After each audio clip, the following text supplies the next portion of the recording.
ঈদুল আজহাকে সামনে রেখে ব্রাহ্মণবাড়িয়া বাজারগুলোতে কোরবানির পশুর জমজমাট বেচাকেনা।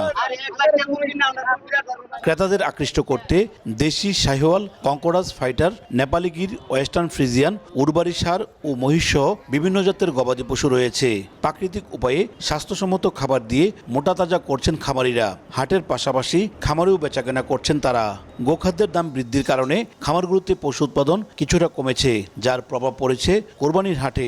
ছোট এবং মাঝারি আকারের গরুর চাহিদা বেশি বলছেন বিক্রেতারা। গরুর দাম বেশি, গোখাদ্যের দাম বেশি, সেই অনুযায়ী এরপরে দেশের বা পুরা বিশ্বের যে পরিস্থিতি ওই দিকে লক্ষ্য করে আমরা খুব বেশি কালেকশন করি নাই। বিগত প্রায় 1-1.5 মাস থেকে আমরা বুকিং নিচ্ছি।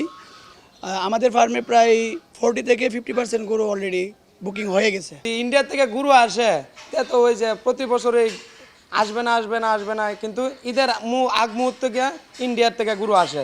এরকম যদি না হয় তাহলে ইনশাল্লাহ কামারিরা এবছর লাভবানের আশা আছে। এদিকে দাম বৃদ্ধির আশঙ্কায় অনেকে আগেভাগেই দেখে শুনে পশু পছন্দ করে রাখছেন।